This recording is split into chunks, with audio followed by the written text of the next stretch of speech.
And we Oh, wait a minute. Yeah. Wow, live. we're already live like that. There was no introduction, no special accent in.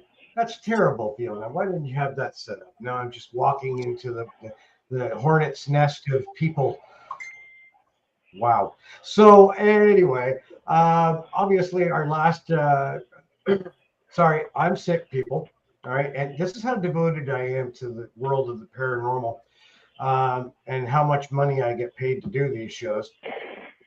God, but we're on here. But so you're going to have to excuse me and maybe my foggy brain tonight and my froggy throat, and we'll have to have our guests and Fiona take the brunt of this. We've been having discussions in the last couple of weeks about cryptids and things like I started a series on get me out of the paranormal. I guess they're all paranormal, but get me out of ghosts. I said, I don't it's so much drama around the scene, and it's been 30 years for me doing it. I thought, let's get something new. But I wouldn't even know, at least since the last couple conversations we've had with guests, that where I'd even start. And my half question is where to look for these things, what these things exist, and obviously being in the city, sometimes it seems a little out there. I know that last episode we touched on Bigfoot. I can't say we did a deep dive because it was only an hour. Not sure. I'm kind of like on both hands of that one. I did watch the documentary you had mentioned, saw it on Prime. There were some unique individuals on said documentary. There always are, Dave. Like every single field, like there's some real wahoos out there when it comes to the paranormal as well. And people that can't take critique, right? People that can't learn. And now that'll be an entire show too about the whole process of learning in this field. And most of those people you're talking about are PhDs. Let's be clear on that. Of course. John! Can we hear you? Test. Hey, how's it going? All right. Well, we're further ahead. So we were talking, and then in the next series show with these two fine gentlemen will be like aliens and crap like that, which I'm like even further out. But this one, we're just talking about cryptids in general, and the ones that maybe get brought up, but not brought up like Bigfoot. Like Bigfoot is like the cryptid, right? Like the that, and obviously Nessie and those kind of huge stories and legends. I know we just to make a little circumvent there, we actually just got a photo of Nessie. I don't know, was it near Ottawa or something like that? I just saw it in the newspaper today that they thought maybe there was more proof of it. I'm kind of thinking that they might have scanned Loch Ness with some thermal and some. Oh, they have. They have. They know every nook and cranny of that place. Right. So what? Okay. Why don't we just take it as it sits? What's your thoughts on Loch Ness and other aquatic cryptids? Well, Loch Ness is an interesting one because the famous picture from 1933 that everyone has seen was proven fake in 1994. The people who did admitted it was fake. It was tires and something else. But there has been so many sightings through the years, and despite full scientific studies where they have scanned the bottom, they have dropped like side scan, sonar, everything. Mm-hmm. Nothing that they can attribute to Nessie, but the is what a lot of people don't know. Those locks are attached to the ocean. So how do we know that this thing's not living out in the ocean and coming in there? Like, that's very possible. So it might not necessarily be living there. I mean, the comment has been made is that there's simply not enough food in that thing to support, full time something like a plesiosaurs. They're saying what it is, but it doesn't mean they don't exist. I mean, plesiosaurs have been seen around the world.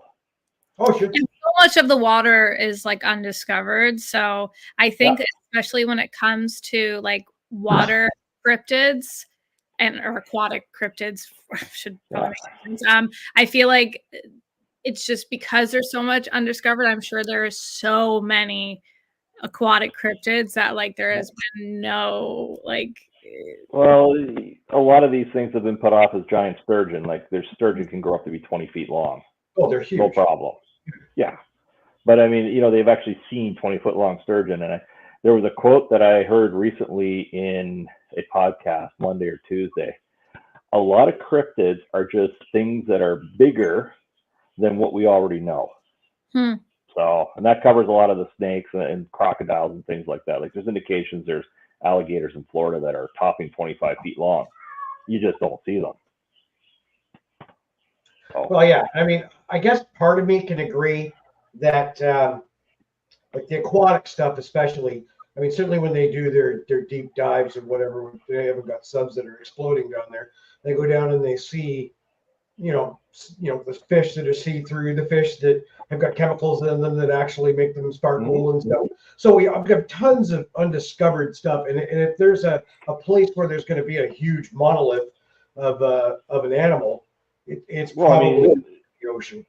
Right. Look how many years giant squids are reported. They are now confirmed. Giant octopus have been confirmed in the last 10 years. Right. So I mean, they're out there. Right. I mean, I got to be honest with you. I don't want to go investigate it. I don't want to go out in deep water. I flipped a canoe last year in the middle of the lake. It scared me dead. Okay. I don't swim. I'm just short, fat guy who's made of like cement or something. I just right down. Okay, Dave, you've always been short, so. Well, what I find is interesting about the monster thing is kind of along the lines of what you said, Dave, is more particular. If it was going to exist, it would seem like it would be in the ocean. But what's funny is that most of these things were reported just in big freshwater lakes. Yeah. So, but I would kind of tend to agree. Like if it's a big megalithic type of dinosaur type of creature, I would kind of expect it to be in the ocean, just simply because it has more food, more room to move around, more opportunity for reproduction, that sort of thing. But I think a lot of the places they've been seen, John, they're actually, if you dig into it, there are connections to the oceans that they get through. And I think that's the key right there. That is an interesting point for sure. Yeah. And you're right there for sure. Yeah. Yeah, definitely. I mean, I believe so it could be that they move in and move out seasonally and just go in there into the freshwater lakes to birth. Maybe salmon return to where they were birthed. Whatever they do, if they lay eggs, I'm not sure, but yeah. I think with the aquatic stuff, there's probably so much more yet to be discovered, frankly. And and as we can tell, like it's just not as easy to earmark all that water, right? I mean, like it's with the pressure down there, they can only go down so far with the light and all that. It actually seems they've actually said that like it's more of a challenge to go deep sea than it is to go space, right? So I mean it's truly the undiscovered country. But the amazing thing is, if you see these giant squids and octopus, they can come from the deep dark depths where there's high pressure and come to the surface and they don't explode. So somehow they have a pressure regulation system there. Something that we don't understand by the sounds of it. Absolutely. So what about? All right, let's shift on to one because we were going to have a gentleman on the show a couple of weeks ago. Unfortunately, difficulties didn't make that happen. Dogmen. I know very little about dogmen. Go ahead, John. Sure. This is something that I've kind of found some interest in as of recent, just because it seems to be more and more popular. Every day, these reports of these things that seem to be somewhat like a Sasquatch in their build, but basically just what people are reporting is like it looks exactly like a typical horror movie werewolf. 7 foot tall, big, gigantic, demonic looking beast with big yellow fierce eyes that stare into your soul. And everybody who sees these things says the same thing, that these things seem to grin at them and almost feed off their fear, but don't really seem to actually do anything. There are reports of them like chasing cars down and jumping on cars and that sort of thing. But it's a strange one. It seems to be very much of a spiritual thing, rather than a physical thing. But at the same time, just like the Sasquatch thing, and like we were talking about before about Sasquatch being possibly some kind of interdimensionality type associated with it, it's like the same kind of thing, but just kind of like more to an extreme, I guess. Okay. Yeah, I mean, if I had to choose, do I want to be Sasquatch or Dogman? It's going to be Sasquatch, because you have a larger chance to get away from it. Like, I had never heard of Dogman until probably 5 years ago when I was listening to podcasts in the vineyard, and every encounter I've heard has been nothing but it's out to kill and attack. Like, there's a picture on the internet, I've never been able to find it, but it's a picture of a Dogman carrying a dog or half a dog. And there's been reports of these things, just showing up in people's rooms and staring down at them. I mean, people have literally called them Anubis. So it makes you wonder now, the ancient Egyptians worshipped Anubis. Maybe they were actually basing it on something real. You look more like a Sasquatch than you do a Dogman, I would think. Oh, I know. It's my mountain man look. And everything's going this weekend. It's how I keep warm in the winter. But I mean, the whole thing with Dogman is it's always aggression, and people come away really feeling fear from it. And the thing never always stop and glare at you. There's always something bad associated with it. And some people have gone so far as to say it's probably a skinwalker, but I don't know about that. And there's also other reports that early on in the Sasquatch Chronicles, when Wes was talking about it, so we're going back into the first 200 episodes, they were saying it was a failed U.S. experiment that got out. Mm-hmm. Okay, and most of what I've seen about Dogman, frankly, is up around the Michigan and Great Lakes area that I've seen reported. It's all over. It's all over. Is it? I think, Yeah. For what I had to look into it for that show, there seems to be a concentration of investigators in that area. Now, in regards to it, obviously Sasquatch has got some staying power. It's been around forever. That the Dogman does seem to be somewhat more recent. Or is there long told stories about it? Well, that's a tough call. Like I said, it's kind of like werewolf lore, right? Like, right.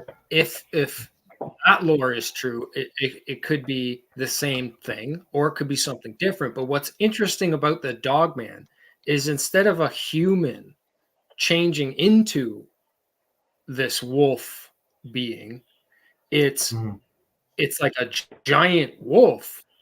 It's just it walks around on all fours, and when people see it, it's people report actually bone cracking sounds as it stands up, and bone popping sounds.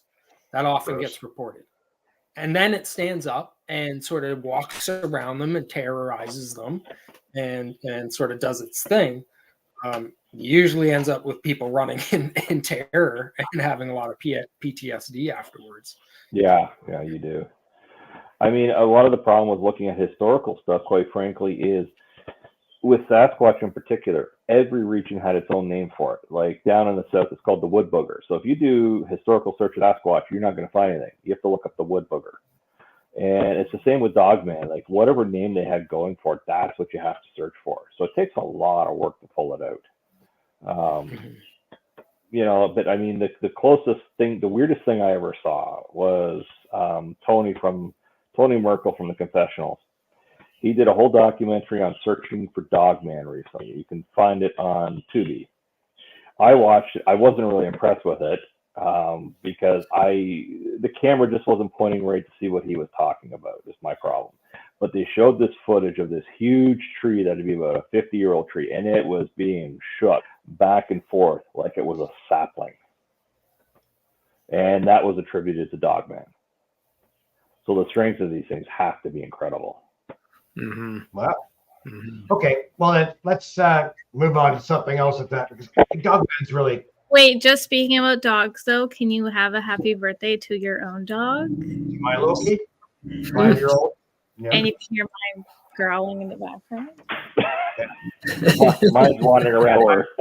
My wife was doing the whole happy birthday thing with him today, and I'm like, he's a dog. It's he's 5. Doesn't speak English. How do you know? Mine think that- understands Spanish and English, Dave. Yeah, well, Get Loki I- on that level. But just a final comment on Dogman. Its range matches that of Sasquatch, which makes it very interesting. So what about interbreeding? Michigan is a hot spot, but you know what? Just across between Niagara Falls, New York, and Buffalo, there's a park in there. There's Sasquatch activity. So you don't have to be in the middle of nowhere to see these things. So, what about the possibility of interbreeding between Dogman and Sasquatch? Yeah, for sure. There's sort of another cryptid that's sort of a known sort of what people are assuming is probably a hybrid that's been known to be called a gugway, I believe. More reported down in the south, I think. But there's been reports of the people seeing these things fighting, like two males, like a gugway, a hybrid, and Sasquatch, or even Sasquatch and Dogman, colliding and having tussles. But yeah, like Steve said, their range seems to match sort of the Sasquatch, which is interesting. So are you saying that this Gugway is a Dogman, or is Gugway a totally different beast? I think it's a good possibility for a hybrid between the two. Oh. And is the Gugway like an indigenous origin? It just sounds like there's. It's more, I would say, along those lines. Okay. Yeah, I mean Sasquatch is derived from one of the West Coast tribes, and I good luck, I can't pronounce it, but it's Saskatchewan or something like that is where Sasquatch came from. Okay. And well, it's funny. That's actually so. Mothman. The first time I ever heard of Mothman, I was living in Saskatchewan on an Indigenous reserve. Yep. I was at a sleepover, and I'd say 7 years old. And we were laying there, and of course they thought, because you would do like Bloody Mary, like every, typical time at a sleepover. But I wasn't a little girl. but we were going to sleep, and that's when my friend was like, oh, just beware of Mothman. And I was like, hang on, what do you mean Mothman? Who is this man? It's a moth. Yes, let's talk about Mothman. And so, let's talk about Mothman at bedtime, great time. So they scared me to the point that I actually woke up their parents to call to get my mom to come pick me up at like 3 o'clock in the morning, because they basically made me feel like he was going to come crawling and eat me to death. So, well, I'm still here. So I did not die, but that's the first time I'd ever heard of it. And I remember actually doing research on it. At the time, Google was minimal. It was like 2007, but I remember searching up pictures. I think pictures were available on Google yet. I don't know. Anyway, I remember finding images of Mothman at some point after this event and being like, what the hell is going on? And then so it created this whole where is Mothman being sighted? And yeah, that's actually why I'm really glad we could talk about it today. What is Mothman? Well, I don't know how. John may be able to classify it better than I am. I don't know what it is, because as I was talking in the pre-show, I listened to 5 episodes on Mothman today, and they classified it anywhere from an alien right down to a thunderbird, which is possibly a pterodactyl. And the weird thing is sightings are still occurring in modern days, not just back in the day. And the whole events of the Mothman thing happened over 13 months. And it's a whole weird thing. I honestly don't know how to place it.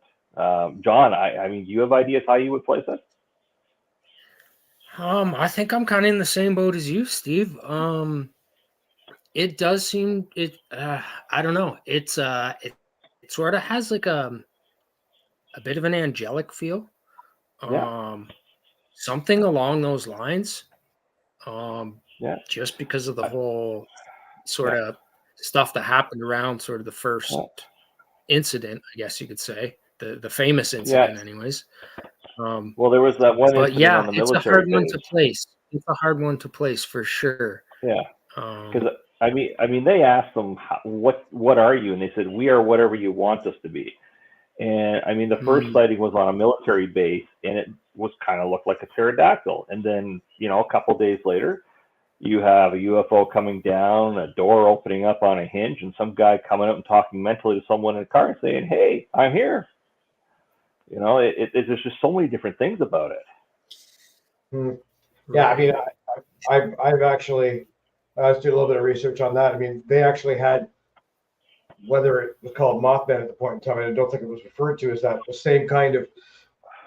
It seems there's some consistency in the way that it's a hominid style with some form of flying, but seeing reports of it back into, and mostly in the States. I have seen ones in Europe, but mostly in the States back into like the 1870s and that lot. I'd seen reports of it. So it's been consistent over 100 years of. Well, the thing is you can't even describe it as flying, because apparently its wings weren't flapping, but it was moving 100 miles an hour. So, I mean, and you know, and Dave's right. It's been seen all over the world. There was a case where apparently one sat around for 2.5 hours in front of a mine, and then there was a huge mining accident, and it said, "Bye, see you later. I saved your lives." Right.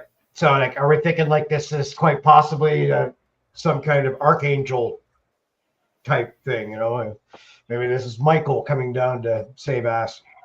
Not being from a religious background, I have no idea what. No, Dave. But it's one that mystifies, I think, everyone. Like you almost have to read the book to see all the stuff, you know. So how would you investigate something like that? Like, do you just have a bunch of cameras sitting inside your house? Or? Probably like Sasquatch would probably avoid any trail cams. Right. One of the, I've noticed it's a little more consistent when it comes to Mothman, which now I'm starting to think about Mothman. If the legitimacy to it is that I actually think that where Sasquatch is kind of like piss off people, go away. Mothman, the most reports or whatever seem to be not like woodbound but city-bound in population. So it seems to be attracted to activity, right? It's even weirder than that, because it sent predictions that Pope Paul VI at the time was going to be assassinated, but it wouldn't give enough details to say when or how, but it was enough to say it's going to be some guy in black robes, and sure enough, it happened.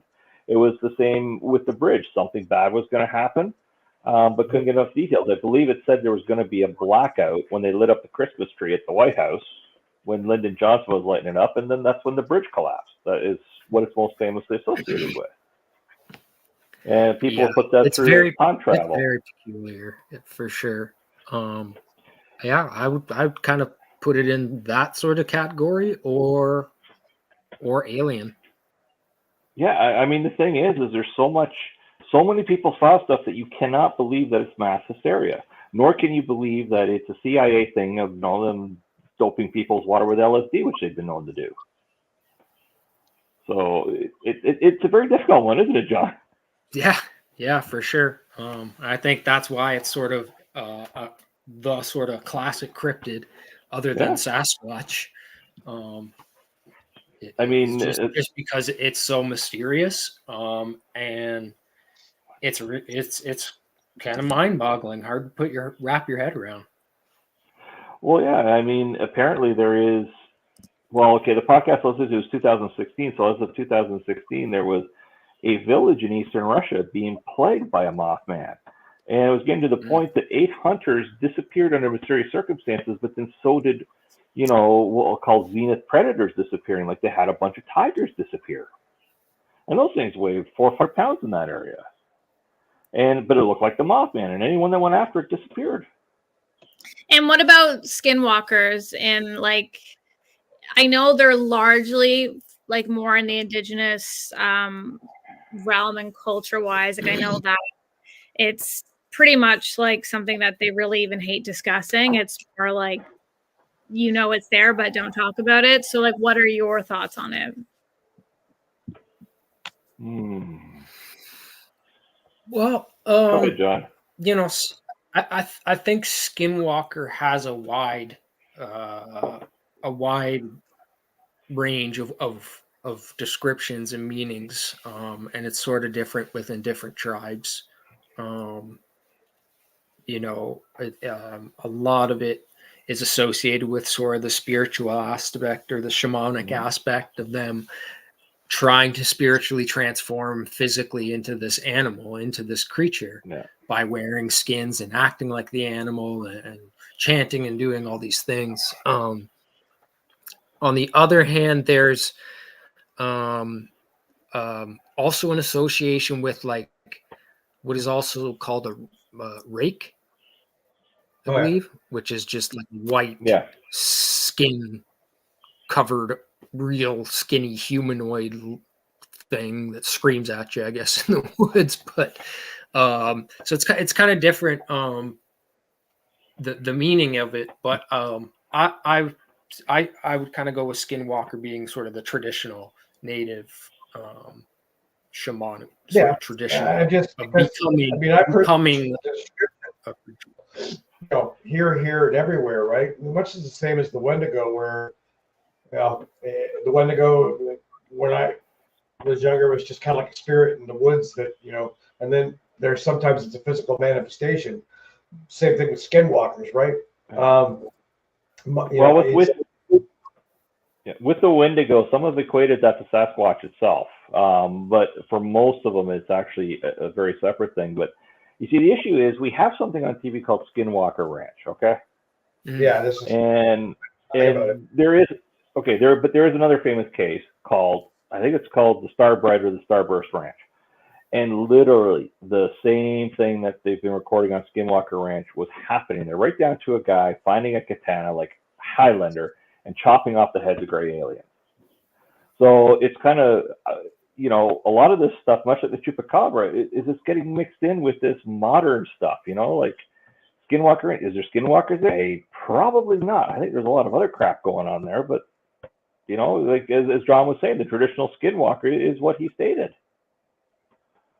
So, I mean, what is it? Once again, no. This one I'm talking about, the second one, the Cryptonauts podcast does an excellent job on that one. But, this guy had gray aliens coming in. He had Roman legions from the past walking through his living room.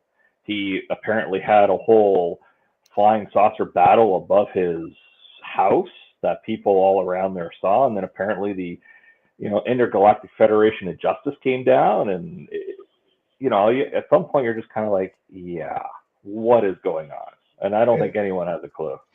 So I never watched these shows. Skinwalker Ranch, I never saw it. You're saying Skinwalker Ranch?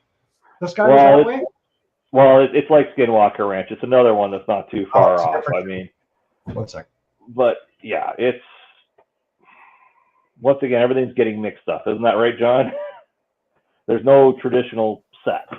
Right. Yeah, definitely. Like, from my knowledge, and just like through my studies and everything, I know that like specifically like Skinwalkers itself, like there's always kind of that tradition, like if you hear whistling at night, like close your door, shut your blinds, like don't acknowledge it. It's there, but like don't acknowledge it. And so I know that like in some tribes, like even just like the thought of it is acknowledging it, which is, definitely like a concern in like the community kind of thing. Well, the thing is it's all getting mixed in. Like there's lots of documentation of human footprints suddenly turning into, dog footprints, for instance, which is your werewolf. Now, is that the dog man we're seeing? Who knows? I mean, there's sightings of this stuff on U.S. military bases, and if you talk about it, you pretty much get discharged. Like there's places where soldiers have been told, you see this stuff, just don't report it and ignore it. Mm-hmm. And that goes for all cryptids for the most part. But, there was one theory on Sasquatch which does in a way link in with Skinwalkers. One of the theories was these were the shamans of the Native American tribes going off and living out in the woods and literally turning into this being with Harry, and that's, I tend to think that the Skinwalkers are more shamans. So, did not realize that. So Robert Bradley, we're getting a lot of the same data that they're getting at the Skinwalker Ranch. Now, not watching the show, not following the case. I don't know about some of the data that they're getting. What are some of the revelations that they've come across? What would be? Well, the difficulty with any of those places is, I'm dealing with this at work right now, is when you get data, you want to see a trend, right? Right. Because the trend tells you what the relationship is, what you're discovering. Good luck finding a trend on this stuff. You know,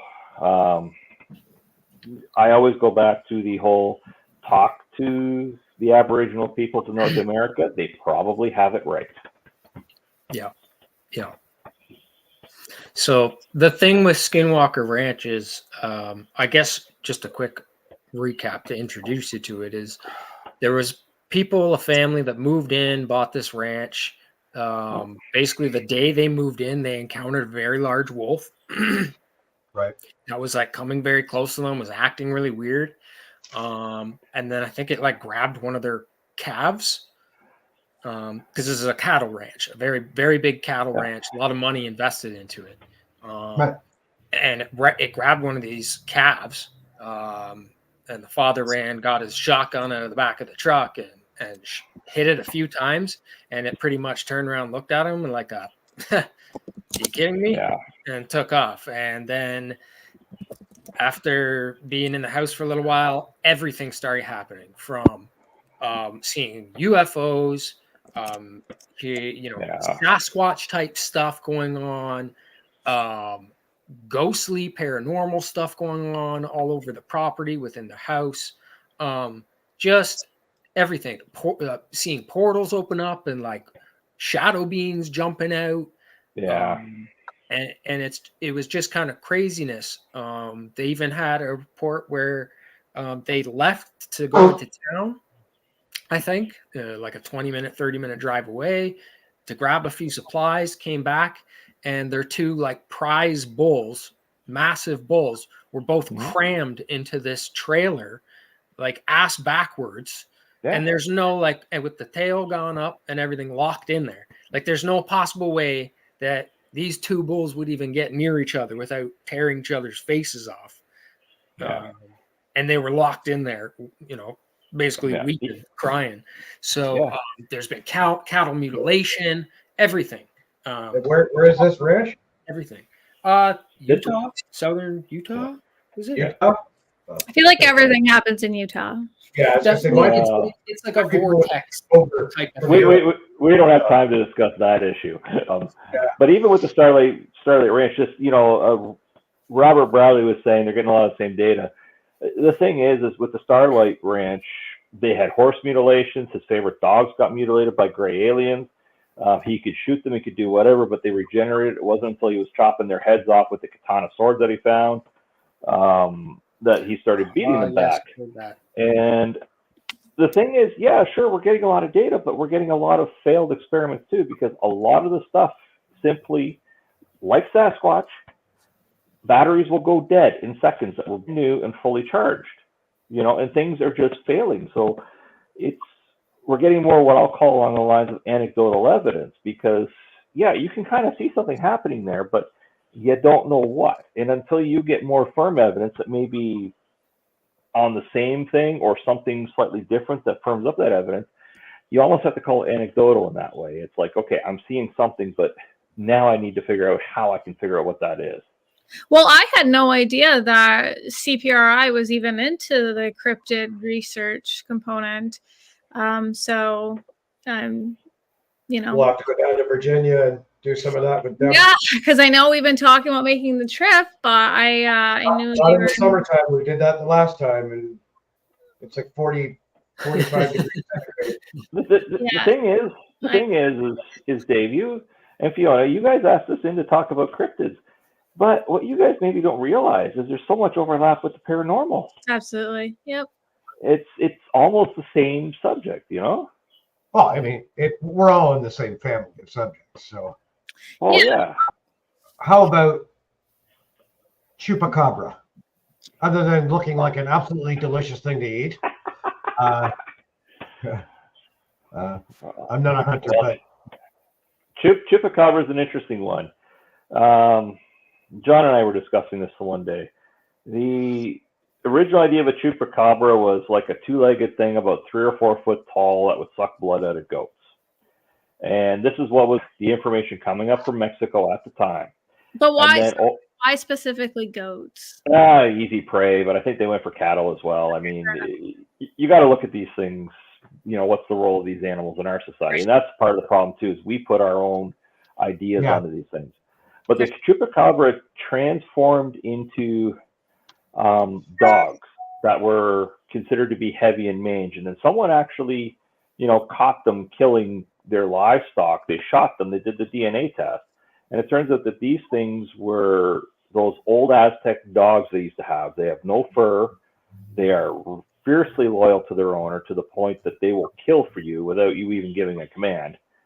And this is what the DNA test revealed. And then it turned out, 20, 30 years earlier, a bunch of these things got out in the wild and they bred, and this is what came of it. So the original idea of the chupacabra is lost in that regard, but the original idea of the chupacabra was what X-Files did in the 90s with it. It's a very weird thing. Do you remember what the original description was, John? I have the picture in my head, but I can't get the words out.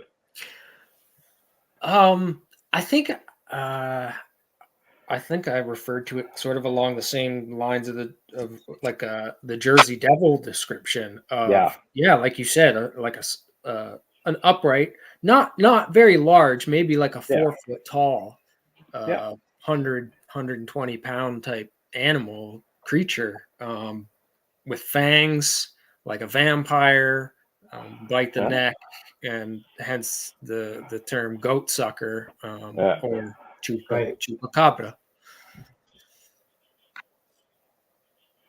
I see we have a twist. I always love a twist. I think the best way to answer that is skinwalkers are shapeshifters, but shapeshifters aren't always skinwalkers. Good. I'm happy with that. Way to make that better. There we go. Thank you, Dave. I've seen the picture you sent. Yes. Yeah, that's almost looks like a gargoyle. Yeah, nasty little shit. I can see that. But I mean, I'm wondering if people obviously are just seeing a crossbreed between animals, but I do understand that it's, I'm not a scientist, so pardon if my... Actually, Dave, no, Dave, I will accept you as a scientist for the work you do, because you are doing research to get data to look for trends. I accept you as a scientist. I don't care what anyone else says. Oh. Yeah. They can come knocking on my door, and I'll throw the shit from the vineyard at them. I ain't all that bright, but I know that animals, like when people talk about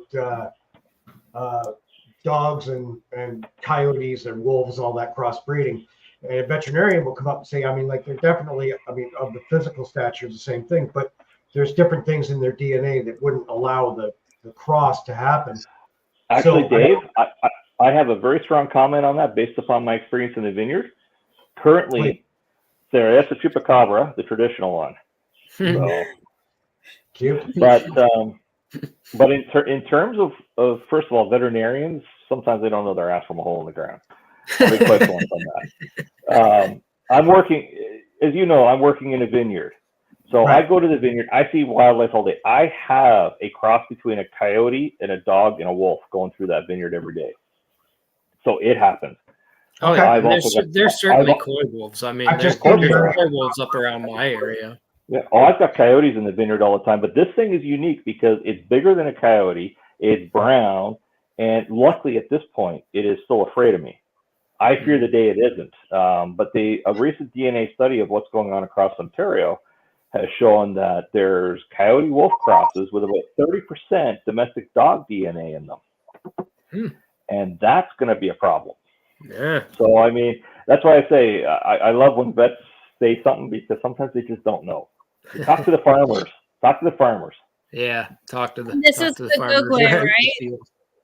John? Yeah, or whatever you want to call it. Yeah, I guess that would be what a gugway is. It's basically a Sasquatch, but with a little more of a snout on the face, and uglier, and sometimes I guess small pointy ears.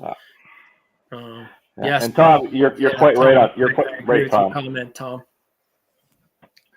So it's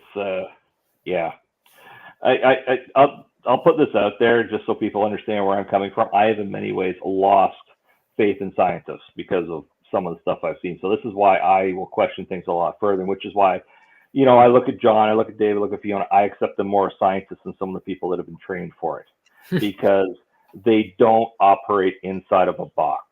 When you operate inside of a box, you're screwed. Well, yeah, that's what science is, right? It's the exploration. Exactly. It's the pursuit of Yeah. more and more understanding. And to me, there's never a final answer on anything.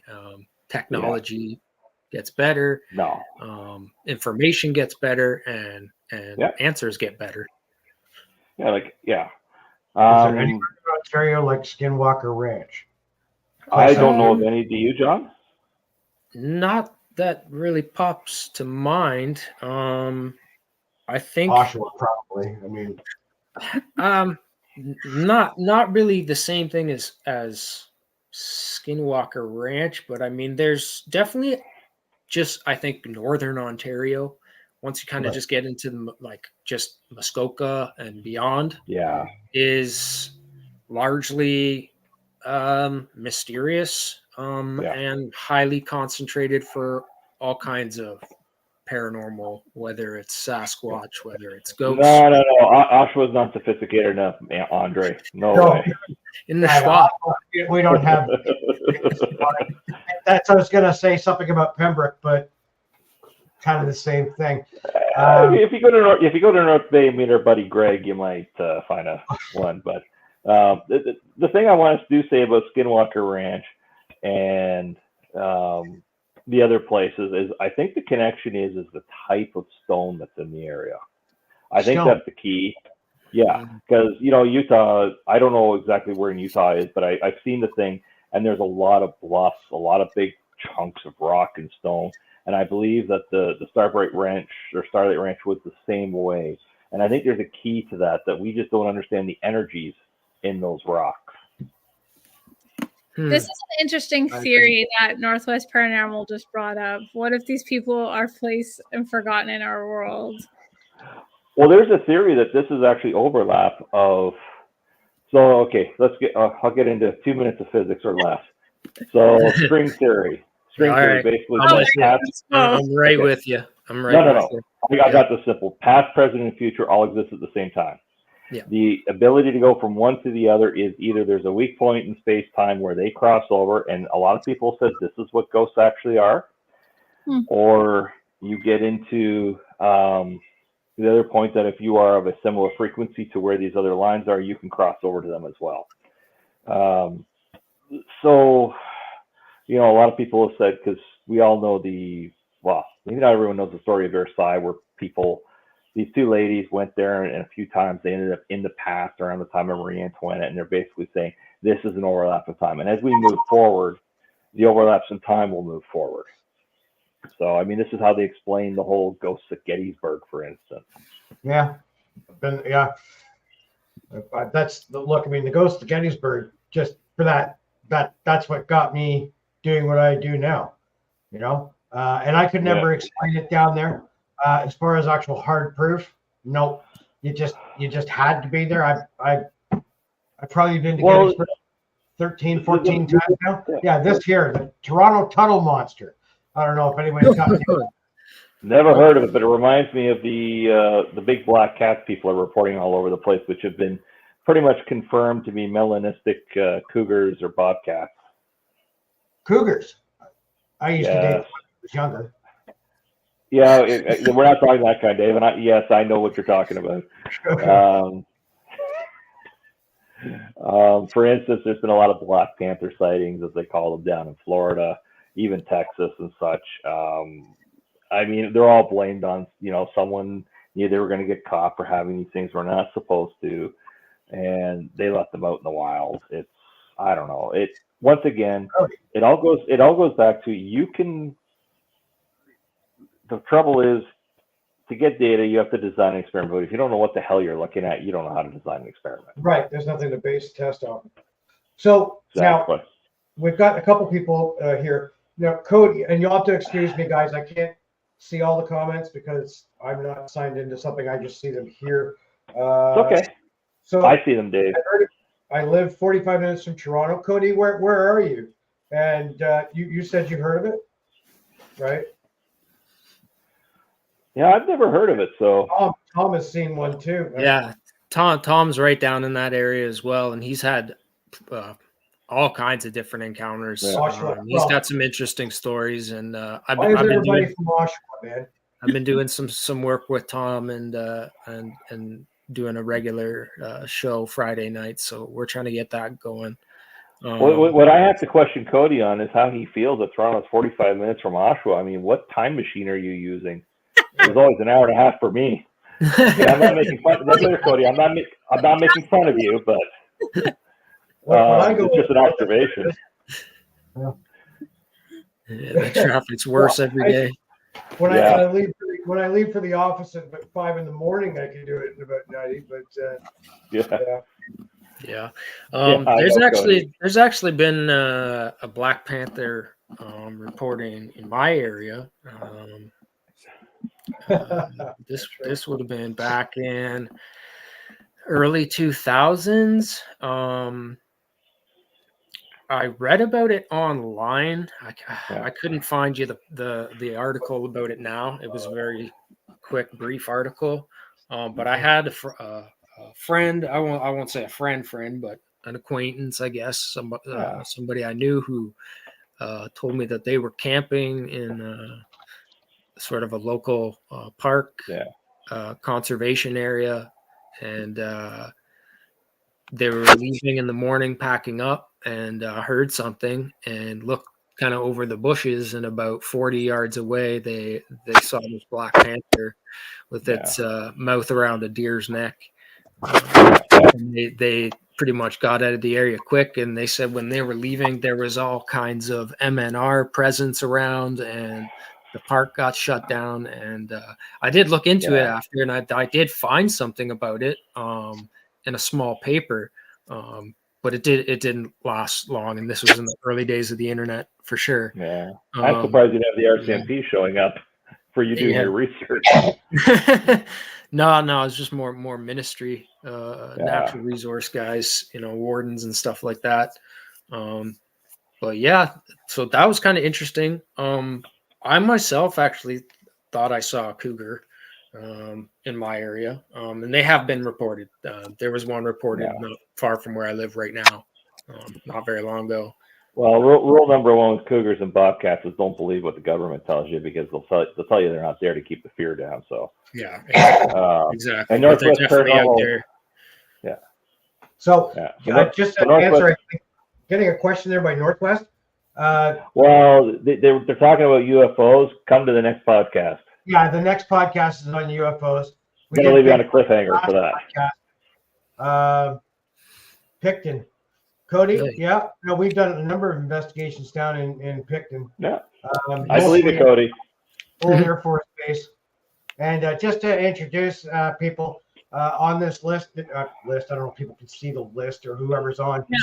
Andre, no, never mind. So there's a gentleman named Andre who's on with us tonight watching. He's actually going to be on our next investigation with us.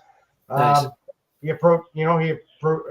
We were coming through a line at a grocery store, and it's really strange these days to find somebody who's actually interested in the paranormal. Most people nowadays just don't want to talk about it, because I know I talk about it ad nauseum, and people shut me off. So, okay, well, Dave, I'm going to put out there that you and I are probably a rare breed. We're pretty much the same age, and you can still teach us new tricks. There. Yes, we are definitely old dogs. That's good friend. Look at that. Just cheering him on. It's the truth. No, it's the truth. It's the truth. Man, that's so awesome. But Dave, get my age correct. I'm not old. I'm only 25, okay? Yes. I'll give myself 31. You're just a little bit older than me, and I don't feel safe with that. Yeah, well, that is kind of strange to have a daughter not young. But you know what? This week I've been so sick. I feel every part of 53. It's the man flu, guys. Just yeah. So if John and you guys don't mind, I would like to turn this to maybe some actual real life cryptids. Do you mind, John? Or For sure, yeah. No, I definitely got a couple of my own for sure. yeah, I like you. Like, okay, so everyone always treats cryptozoology as a pseudoscience, and which I disagree with. But there's actually things out there that have been proven that exist that they thought were once extinct. One of them is being the coelacanth, and they are still caught off the coast of West Africa. They're old. They thought they were long extinct. Even great white sharks go back millions and millions of years. So part of cryptozoology on a serious note is studying species that may not be extinct that were declared extinct. So there's a lot of those open out there right now. So and you see, and this is where science groups us in with the rest of the things: Sasquatch, Skinwalker Ranch, Loch Ness Monster, all that stuff. And to me, it's kind of like, well, if you're going to group what people call real science in with pseudoscience, then you got to start calling the rest of it real science. So, I mean, one of the interesting ones that I found is the thylacine, known as the Tasmanian tiger. The last known living one, which died in captivity, was 1935. But there's been a lot of indications saying it's alive and well in Tasmania and on the southern tip of Australia, across the straits from Tasmania. It's called a Tasmanian tiger, but it's actually more like a dog, and it's a marsupial, I believe, which makes it even more interesting. It's a bit of an oddity animal, so like a leftover relic from another era. Okay, but that's all of Australia, including Australians. True, yeah, definitely. And it's interesting that it's funny how people believe this stuff. Even the ivory-billed woodpecker, it was supposed to have been extinct, but they have recordings from back in the 1930s and 40s, and there has been recorded song of the ivory-billed woodpecker in the last 10, 15 years that matches up with this. Yet they say they are extinct. Apparently, they're a really big woodpecker. And this all goes back to the whole idea: why don't we find cryptids? Well, the world is big; they can hide. I mean, if thylacines have been hiding since 1935, that's almost 90 years. Why can't we accept that we can't find Bigfoot because it's hiding? I mean, how long was it that the mountain gorillas hid? They took 60 years to find those things, despite hearing all about them. And it's a very unfair comparison. Mm-hmm. Mm-hmm. Yeah, I definitely can agree with that. I mean, the longer that these things exist and can survive, the more experience they have to pass down and make better judgment, and natural selection is gonna make them better and better at being able to survive in our world. And I mean, Cody, you're quite right. If they don't want to be seen, they don't want to be seen. I live with several cats. I won't tell you how many because I'll be called the crazy cat guy. I'm already called cat guy on the bench. But I have seen my cats work together to get treats out of the way to drop them down to the dog who opens the package. And and yet I see no behavioral cues between them, but how are they communicating? And these guys are smart enough to do this stuff. Think about what an animal in the wild who has way more to face to survive can do,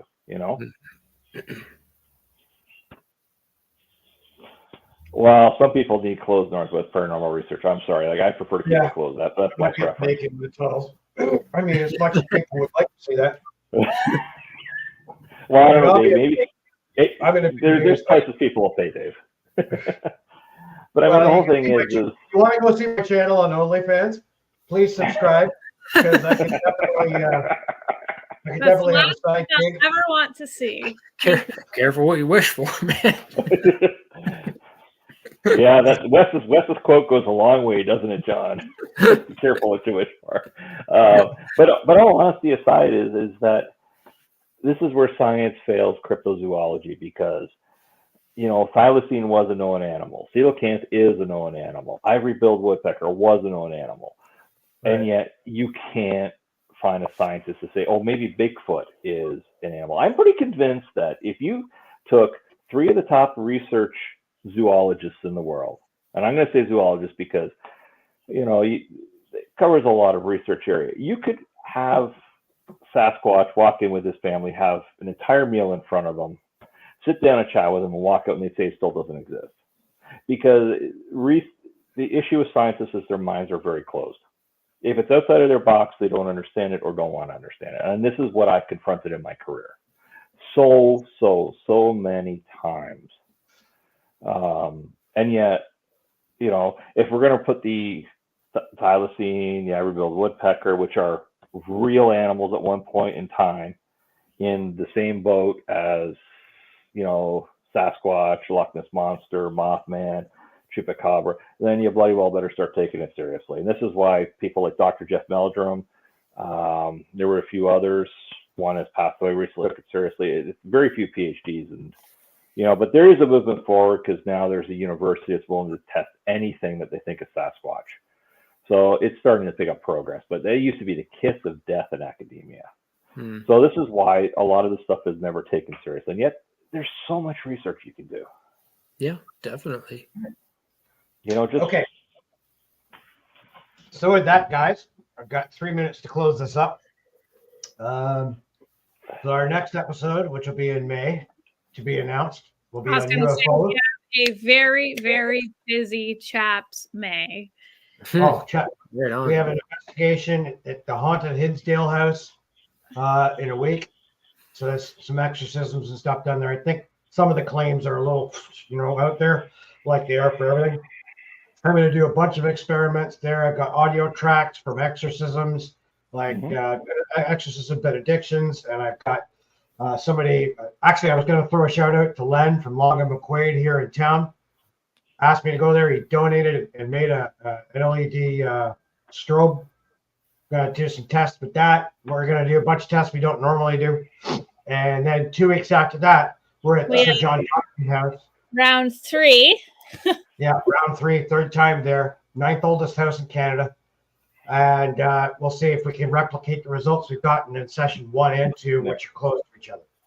But in a couple of weeks, we'll have you guys back on. We'll do the third of our sessions until we get back into the ghost shit in June. So, well, I have a suggestion for you, Dave. How about John and I have a good discussion and you just come in cold again? Because this works really well.